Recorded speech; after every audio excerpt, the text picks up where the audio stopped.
Salut à tous les amis, j'espère que vous allez tous très bien. Moi, ça va nickel les gars. Aujourd'hui, nouvelle vidéo les gars. Vidéo, c'est le retour voilà des vidéos foot maintenant, vous le savez. Du coup, aujourd'hui, on va parler d'un sujet vraiment qui me tenait à cœur et dont je devais vraiment vous faire une vidéo. C'est les objectifs et les titres et mes attentes surtout pour le Barça sur cette saison 2021-2022. Alors évidemment, j'ai beaucoup d'attentes pour le Barça. Franchement, cette saison-là, je m'attends beaucoup du Barça, mais pas non plus énormément parce que je sais que c'est un peu la reconstruction. Voilà, le Barça a fait un beau mercato, mais pas non plus le meilleur qu'il pouvait faire. Donc je m'attends pas non plus à énormément de choses, mais vous allez voir que quand même il y a quelques objectifs que je voudrais qu'on atteigne à la fin de la saison. Alors du coup, petit porte-clés Messi, voilà, vous le connaissez maintenant, Léo Messi, je m'attends beaucoup de lui, on va en parler de toute façon dans cette vidéo. Alors les gars, premièrement, mon premier objectif, et là je m'y tiens beaucoup, et celui-là, c'est celui qu'il faut qu'on l'atteigne à la fin de la saison, c'est la Liga les gars. Il faut qu'on remporte la Liga quand même les gars. 2 saisons que le Barça n'a pas remporté de Liga, c'est pas normal. Franchement les gars, j'ai envie de vous dire, c'est pas normal. 2 saisons que le Barça n'a pas remporté de Liga. Il y a 2 saisons, c'était le Real qui volait la Liga au Barça. Il y a la saison dernière, c'est l'Atlético qui a gagné la Liga. Cette saison les gars, plus que tout, je suis confiant. Alors là, laissez-moi avancer mes arguments avant de venir me déchiqueter. Ouais, avant de venir me déchiqueter, laissez-moi avancer quelques arguments. Voilà, t'as capté frérot. Voilà, on se refait la petite coupe et tout, tu vois. T'as capté, voilà. Non, non, plus de sérieux. Alors les gars, tout d'abord, on va commencer avec l'Atlético de Madrid. Déjà les gars, confirmer une Liga, c'est-à-dire gagner une Liga pour une deuxième fois consécutivement, c'est pas facile les gars. Le Barça l'a fait mais tellement de fois. Pareil pour le Real qui en fait mais au passé, vous voyez. Mais l'Atlético n'a jamais fait ça, du moins sur ces 20 ou 25 dernières années. L'Atlético n'a jamais réussi à confirmer un titre de Liga et à remporter une deuxième fois la Liga. Toujours, ils font un petit miracle et ils gagnent la Liga.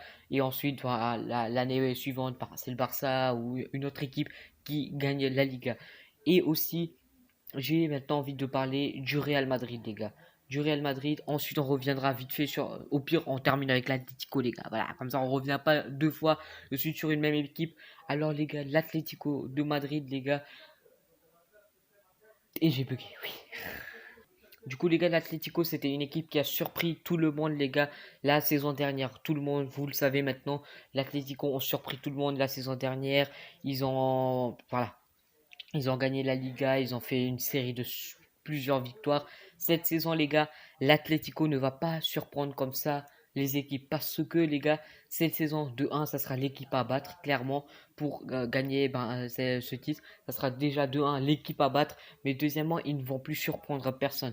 Du coup, ça laisse un avantage aux deux autres équipes, qui est le Real et le Barça, mais surtout le Barça, parce que la saison dernière, pour ceux qui se souviennent, encore une fois, l'Atlético, je vais pas dire qu'ils ne méritaient pas leur titre de Liga, mais l'Atlético de Madrid, on va dire sur un coup de chance que le Real et le Barça ont été très mauvais sur leur fin de saison, ce qui a laissé à l'Atlético l'opportunité tout simplement de gagner cette Liga là.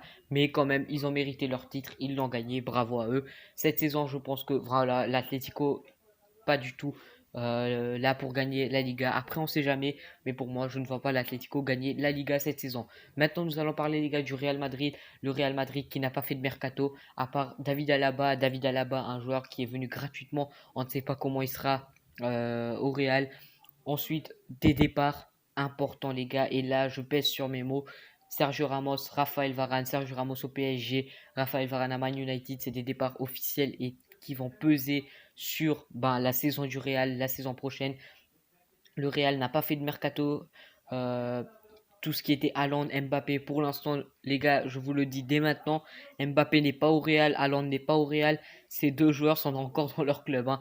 Mbappé encore au PSG, Haaland encore à Dortmund. Pour l'instant, aucun n'est au Real Madrid. Donc, vous ne venez pas en me disant, ouais, mais il y aura Mbappé, il y aura. Pour l'instant, les gars, au moment où je tourne cette vidéo, Mbappé ou Haaland n'ont pas encore signé au Real Madrid. Donc, venez pas me dire en mode, ouais, il y aura Mbappé, ouais, il y aura Ouais, il y aura Haaland, voilà. Ensuite, j'ai aussi envie de dire le départ du coach. Zidane est parti, les gars, et ça va peser sur cette équipe du Real. Zidane, vous connaissez, voilà, c'était le Real de Zidane, franchement. euh, à chaque fois qu'il partait, clairement, c'était de la malchance pour le Real. Avec Lopetegui, ça avait clairement pas marché. Là, Ancelotti qui est venu, attention, je ne critique pas du tout Ancelotti qui est un grand entraîneur, franchement, on va pas se mentir, mais je veux quand même dire quand même que tout simplement les gars, Ancelotti compte d'après ce que j'ai vu sur des joueurs comme Gareth Bale ou Isco, des joueurs vraiment vieillissants. Donc on aura potentiellement un Real très vieillissant cette saison avec pas de mercato pour l'instant. Du coup, ce qui laissera la place ouverte au Barça. On va parler maintenant du Barça, les gars, de leur effectif surtout. Le Barça a vraiment renforcé son effectif offensif surtout. On a eu l'arrivée de Depay, de Agüero en attaque. On a eu enfin l'arrivée d'un vrai numéro 9 talentueux. Beaucoup doutent de Sergio Agüero, mais franchement les gars, la saison dernière, on jouait avec Braithwaite comme numéro 9 et si lui il n'était pas là, on jouait avec un faux numéro 9. Donc là, l'arrivée de Agüero, au moins un numéro 9 qui est talentueux, un numéro 9 qui a du talent, qui a de l'expérience, qui arrive au Barça cette saison. Franchement, on refuse pas. En plus, Agüero, vous le connaissez, les gars, sa connexion avec Messi, tout ça, ça va vraiment impacter.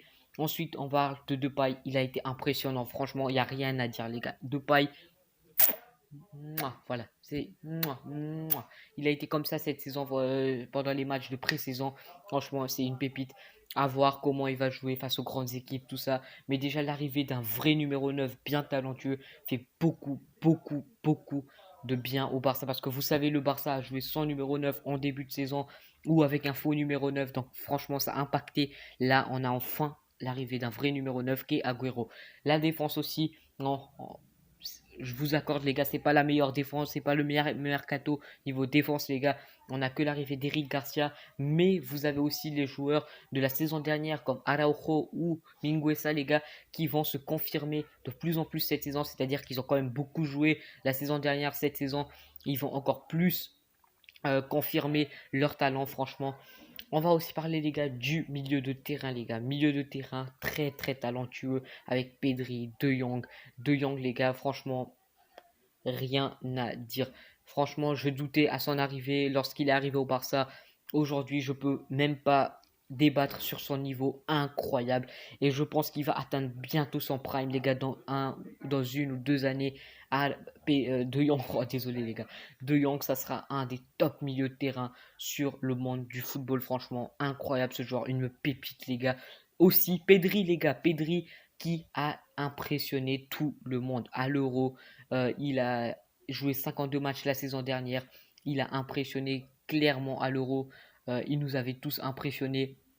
Franchement, les gars, Pedri, incroyable. Là, il va aller faire les Jeux Olympiques. Il sera pas là. Peut-être pour les deux ou trois premiers matchs parce qu'il va se reposer. Mais quand il va revenir, franchement, je ne doute même pas du niveau qu'aura Pedri, les gars, pour la saison du Barça. Maintenant, les gars, on va parler de la Ligue des Champions. Oui, le trophée si convoité par tous les gros clubs, la Ligue des Champions. Tout le monde veut ce trophée. Toutes les grandes équipes veulent ce trophée. J'ai envie de vous dire, ça sera pas facile. Tout simplement, oui, le Barça a fait un beau mercato, mais pour moi, je ne vois pas le Barça remporter la Ligue des Champions. Pourquoi? Parce que certes, le mercato du Barça a été très bon, euh, pas exceptionnel non plus, on va pas se mentir, mais devant les gars, vous avez des effectifs plus complets, vous avez des meilleurs effectifs, vous avez Manchester City, le PSG, Manchester City qui ont un budget, je ne sais même pas à combien de milliards d'euros, hein. Franchement, on va pas se mentir, on a le PSG, on a beaucoup d'équipes, Man United qui s'est bien renforcé, Raphaël Varane qui est venu à Man United. Franchement, pour la Ligue des Champions, les gars, ça ne sera pas facile. Mon objectif en Ligue des Champions, ça sera d'aller le plus loin possible, voir les demi-finales, les gars. Franchement, viser le minimum les demi-finales, les gars, pour moi, ou les quarts de finale. Franchement, pour ce Barça-là, j'espère vraiment qu'ils pourront le faire et si ils tombent face à un gros comme Man City ou le Bayern à nouveau, ou je sais pas quelle équipe, franchement, ne pas se prendre une patate, ne pas se prendre une raclée, une humiliation. La saison dernière, 4-1 au Camp Nou face au PSG. La saison, deux saisons en avance, 8-2 face au Bayern de Munich. 3 saisons avant, une remontada qui se sont pris face à Liverpool. Franchement, que des humiliations en Ligue des Champions par des grosses équipes. Franchement, si on tombe dans le pire des cas face à une grosse équipe, au moins sortir, franchement, fièrement, au moins sortir en ayant fait des bons matchs, mais ne pas se faire humilier à nouveau. Donc pour la Ligue des Champions, mon objectif c'est d'aller le plus loin possible, voir qui c'est de la remporter, les gars, qui sait si par un miracle on remporte la Ligue des Champions. Donc voilà, mais pour moi, voilà, la Ligue des Champions, je pense pas que trop le Barça va gagner. Maintenant, les gars, la Coupe du Roi, la Copa del Rey, et là, c'est quelque chose, un trophée qui, de base, moi, personnellement, supporter du Barça, ne m'intéressait pas trop. Maintenant, franchement, il m'intéresse. Parce que vous avez vu, le Barça aurait pu faire saison blanche ça, la saison dernière. Mais grâce à ce trophée qu'est la Copa del Rey, ben, ils n'ont pas fait de saison blanche et ont pu quand même remporter un trophée, vous voyez. Et aussi, il y a la Super Coupe d'Espagne, les gars. Un trophée, encore une fois, que je vois le Barça gagner. Ces deux trophées-là, la Copa del Rey et la Super Coupe d'Espagne, je ne dis pas que le Barça va gagner à coup sûr. Ça sera dur, évidemment, ça sera dur.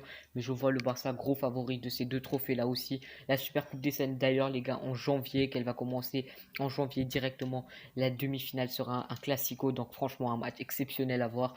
Barça-Real, franchement, ça sera un match juste fou à voir. Et j'ai hâte de le voir, tout simplement. Un petit classico, voilà. Pour les demi-finales, ce serait une finale à l'avance, franchement. Mais pas sûr que le Barça gagne. Mais moi, je vois franchement le Barça gagner la Copa del Rey et la Super Coupe d'Espagne. Ces deux trophées-là aussi. Vite fait, j'ai envie de vous parler de Coman, les gars. Coman, alors, ouais, Coman, les gars, c'est Coman. Franchement, c'est un être humain, les gars. Il a fait des erreurs cette saison en ne pas faisant jouer Pjanic, Riqui Puig. Il a fait des erreurs. Mais Coman reste quand même un humain. Voilà, il peut apprendre de ses erreurs, les gars. Il a vu, voilà, ça a impacté de ne pas faire jouer cela. Ça a impacté ces choix-là, tu vois.